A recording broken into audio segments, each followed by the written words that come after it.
How to Succeed, or Stepping Stones to Fame and Fortune, by Orison Swett Marden. Chapter 1. First, be a man. The great need at this hour is manly men. We want no goody-goody piety, we have too much of it. We want men who will do right, though the heavens fall, who believe in God, and who will confess Him. Rev. W. J. Dawson. All the world cries, "Where is the man who will save us? We want a man. Don't look so far for this man, you have him at hand. This man, it is you, it is I, it is each one of us. How to constitute oneself a man? Nothing harder if one knows not how to will it, nothing easier if one wills it." Alexander Dumas. "I thank God I am a Baptist," said a little short doctor of divinity, as he mounted a step at a convention. "Louder, louder!" shouted a man in the audience. "We can't hear." "Get up higher," said another. "I can't," replied the doctor. "To be a Baptist is as high as one can get."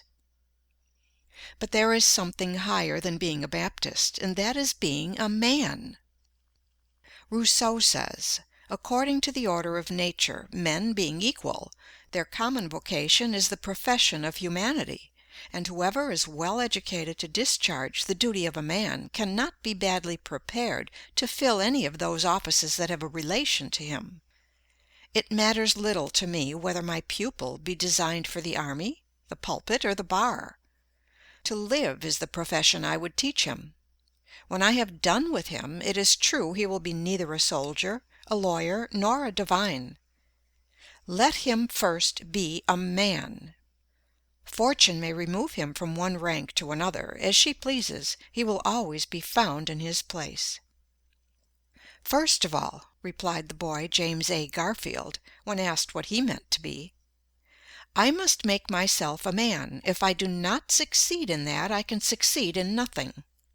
"Hear me, O men!" cried Diogenes in the marketplace at Athens. And when a crowd collected around him, he said scornfully, "I called for men, not pygmies." One great need of the world today is for men and women who are good animals. To endure the strain of our concentrated civilization, the coming man and woman must have an excess of animal spirits. They must have a robustness of health. Mere absence of disease is not health. It is the overflowing fountain, not the one half full, that gives life and beauty to the valley below. Only he is healthy who exults in mere animal existence, whose very life is a luxury, who feels a bounding pulse throughout his body, who feels life in every limb, as dogs do when scouring over the field, or as boys do when gliding over fields of ice. Dispense with the doctor by being temperate, the lawyer by keeping out of debt, the demagogue by voting for honest men, and poverty by being industrious. "Nephew," said Sir Godfrey Kneller, the artist, to a Guinea slave trader, who entered the room where his uncle was talking with Alexander Pope, "you have the honor of seeing the two greatest men in the world." "I don't know how great men you may be," said the Guinea man, as he looked contemptuously upon their diminutive physical proportions, "but I don't like your looks. I have often bought a much better man than either of you, all muscles and bones, for 10 guineas. A man is never so happy as when he suffices to himself, and can walk without crutches or a guide. Said Jean Paul Richter, "I have made as much out of myself as could be made of the stuff, and no man should require more." "The body of an athlete and the soul of a sage," wrote Voltaire to Helvetius. "These are what we require to be happy." Although millions are out of employment in the United States, how difficult it is to find a thorough, reliable, self-dependent, industrious man or woman, young or old, for any position, whether as a domestic servant, an office boy, a teacher, a brakeman, a conductor, an engineer, a clerk, a bookkeeper, or whatever we may want.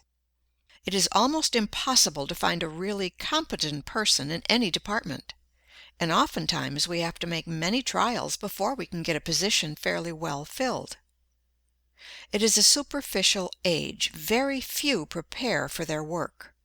Of thousands of young women trying to get a living at typewriting, many are so ignorant, so deficient in the common rudiments even, that they spell badly, use bad grammar, and know scarcely anything of punctuation.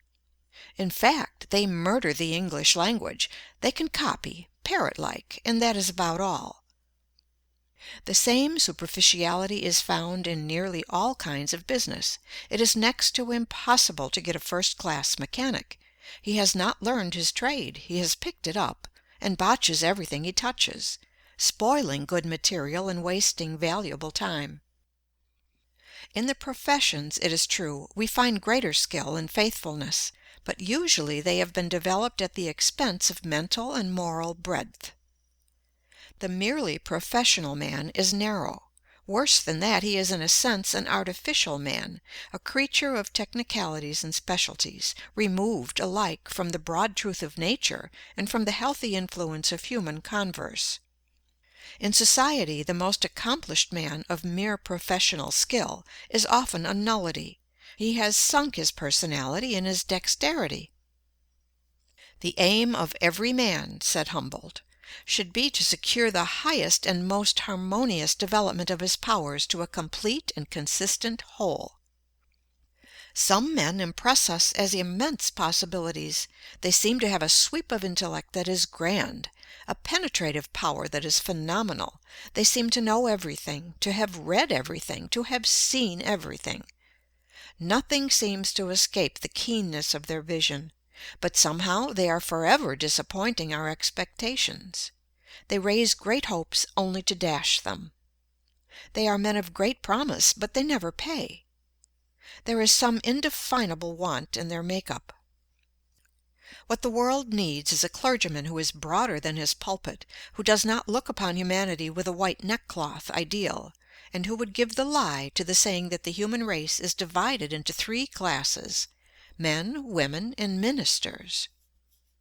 Wanted, a clergyman who does not look upon his congregation from the standpoint of old theological books and dusty cobweb creeds, but who sees the merchant as in his store, the clerk as making sales, the lawyer pleading before the jury, the physician standing over the sick bed.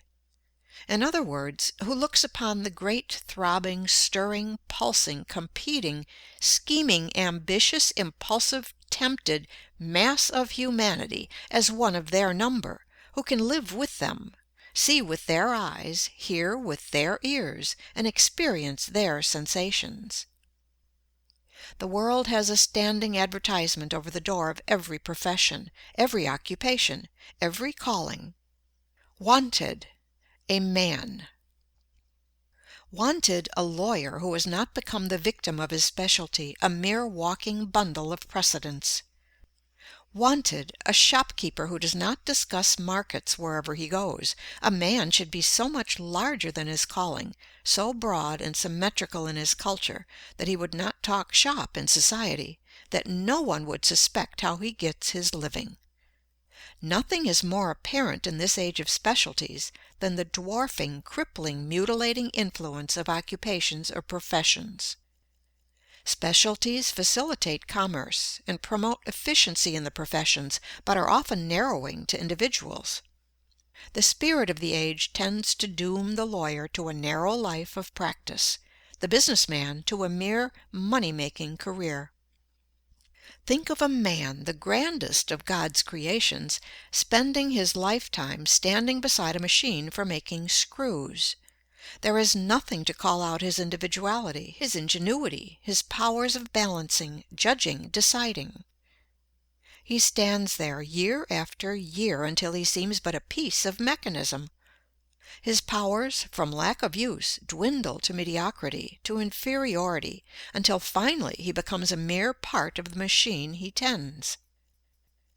Wanted, a man who will not lose his individuality in a crowd, a man who has the courage of his convictions, who is not afraid to say "no," though all the world say "yes."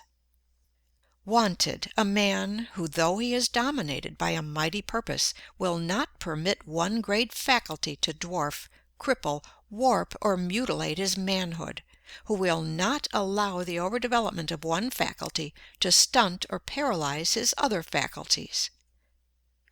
Wanted, a man who is larger than his calling, who considers it a low estimate of his occupation to value it merely as a means of getting a living.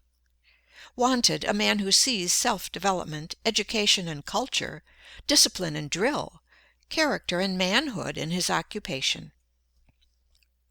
As nature tries every way to induce us to obey her laws by rewarding their observance with health, pleasure and happiness, and punishes their violation by pain and disease, so she resorts to every means to induce us to expand and develop the great possibilities she has implanted within us. She nerves us to the struggle beneath which all great blessings are buried, and beguiles the tedious marches by holding up before us glittering prizes which we may almost touch, but never quite possess. She covers up her ends of discipline by trial, of character building through suffering, by throwing a splendor and glamour over the future, lest the hard dry facts of the present dishearten us and she fail in her great purpose.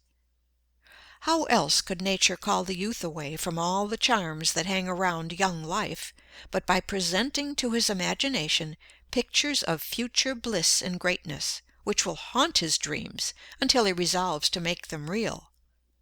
As a mother teaches her babe to walk by holding up a toy at a distance, not that the child may reach the toy, but that it may develop its muscles and strength, compared with which the toys are mere baubles, so nature goes before us through life, tempting us with higher and higher toys, but ever with one object in view, the development of the man. In every great painting of the masters there is one idea or figure which stands out boldly beyond everything else. Every other idea or figure on the canvas is subordinate to this idea or figure, and finds its real significance not in itself, but, pointing to the central idea, finds its true expression there. So in the vast universe of God every object of creation is but a guide board with an index finger pointing to the central figure of the created universe, man.